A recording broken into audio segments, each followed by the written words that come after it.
இயேசுவின் நாமத்தோட கண்கள் வாழ்த்துக்கள். நல்லா இருக்கீங்களா? நாளிலும் கூட ரொம்ப அழகான ஒரு வார்த்தையோடு சந்திக்க இருக்கிறேன். ஏற்கனவே நம்ம தியானிச்ச ஒரு பகுதி தான். அதாவது யோனா புஸ்தகம் 1 அதிகாரத்துல 3ஆம் வசனத்துல யோனாவை பார்த்து ஆண்டவர் சொல்லுவாரு நினைவேக்கு போக சொல்லி. ஆனா அந்த யோனா என்ன செய்யாரு? நினைவேக்கு போகாம தர்ஷீஷ் பட்டணத்துக்குள்ள கடந்து போகிறவராய் காட்சியளிக்கிறார். அந்த 3ஆவது வசனத்துல தெளிவாய் குறிப்பிட்டிருக்கு. யோனா 1ஆம் அதிகாரம் 3ஆம் வசனம் தான் கர்த்தருடைய சமூகத்தில் நின்று விலகினார் அப்படின்னு சொல்லு.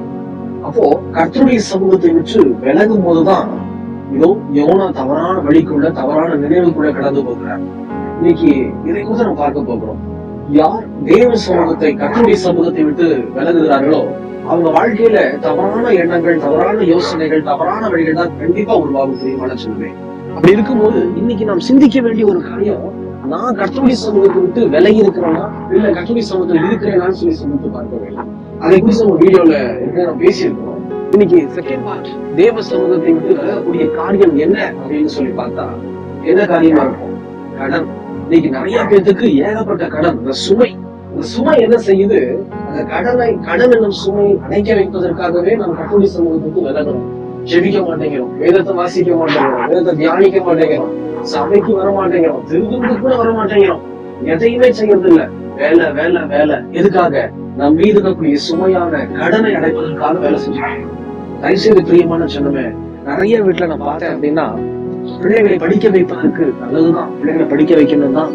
ஏன் சாதாரண ஸ்கூல்ல படிக்க வைக்க முடியாதா? படிக்கிற பிள்ளைங்க எங்க படிச்சாலும் சரியாய் படிப்பாங்க. ஒழுக்கமுள்ள பிள்ளைகள் எங்க வளர்ந்தாலும் ஒழுக்கமா இருப்பாங்க. அதுதான் உண்மை. அப்படி விட்டுட்டு ஒரு சில பேர் பாத்தீங்கன்னா பிரைடுக்காகவே ஒரு பெரிய பெரிய பள்ளியில சேர்த்து வச்சுட்டு கடனெல்லாம் ஜாஸ்தி வாங்கி வச்சிடறாங்க. பிள்ளைகளுடைய படிப்பு இதோ நல்லா போகுதுன்னு நினைக்கிறாங்க. அப்படிப்பட்ட பிள்ளைகள் படிச்சு நம்ம பார்க்கல.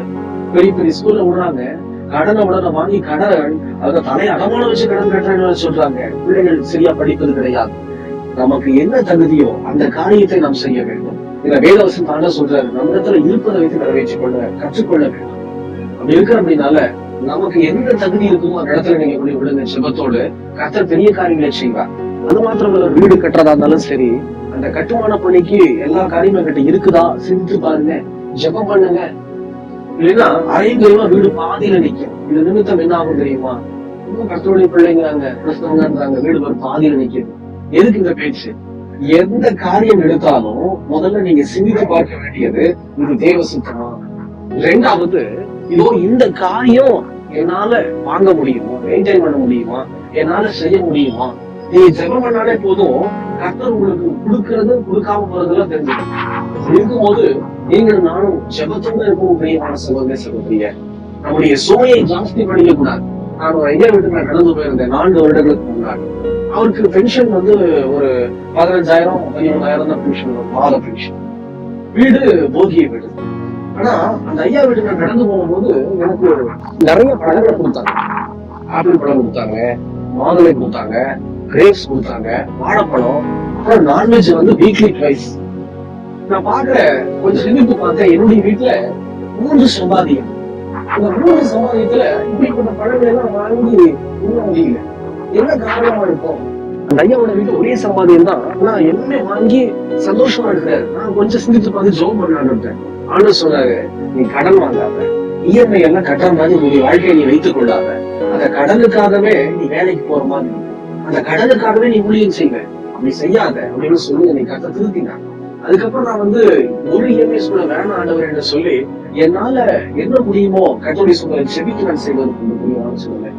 ஊழியக்காரனா இருக்கிறதுனால மாத்திரம் சொல்லல, சாதாரண வேலையோ இல்ல பெரிய பிசினஸோ பெரிய வேலையோ ஜெபம் பண்ணுங்க. ஆண்டவரே, இந்த பொருள் எனக்கு இப்போ வேணுமா, இந்த இடம் வாங்குறது உமக்கு சித்தமா?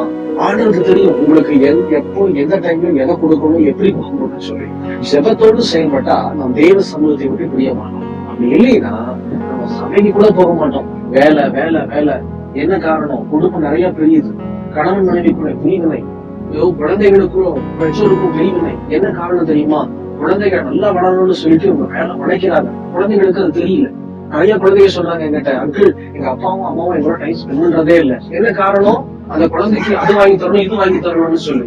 இதோ அவங்க என்ன செய்யறாங்க, என் பையன் இப்படி கேட்பான், நல்லா இருக்கணும், என்னாலதான் எதையும் பெற்றுக் கொள்ள முடியல, என் பிள்ளைகளுக்கு நல்லா செய்யணுங்கிறதுக்காக தான் நான் வேலைக்கு போறேன் பிரதர்.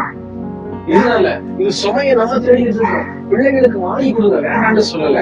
அதையும் சரியான காரியமாய் ஜெபத்தோடு செய்யுங்க. ஏன்னா பிள்ளைங்களோட டைம் ஸ்பெண்ட் பண்ண கத்துக்கணும், மனைவியோட டைம் ஸ்பெண்ட் பண்ண கத்துக்கணும், கணவனோட டைம் ஸ்பெண்ட் பண்ண கத்துக்கணும். அதே போல தேவ சமூகத்தை விட்டுவிடாதபடிக்கு எச்சரிக்கையா இருக்கணும். ஏன் தெரியுமா? கர்த்தருடைய வருகை ரொம்ப சமீபம். ஜெபிக்கலாமா? கண்களும் எங்களை நேசிக்கிற நல்ல ஆண்டவரே, இந்த வேலைக்காக ஸ்தோத்திரம்ப்பா. தகப்பனே, இன்னைக்கு சொல்லப்பட்ட இந்த வார்த்தையின்படி யோனாவை போல இதோ கர்த்தருடைய சமூகமாகிய உங்களுடைய சமூகத்தை நாங்கள் ஒருபோது விட்டுவிடக் கூடாது.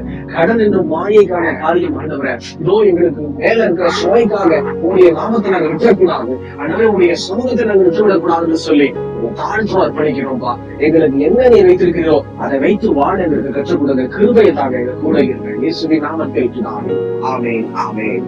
தொடர்ந்து ஜெபம் பண்ணுங்க. உங்களுக்கு அவர் ஜெபித்துக் கொள்ளுங்கள். கர்த்தர் ஆசீர்வதிப்பாராங்க. God bless you.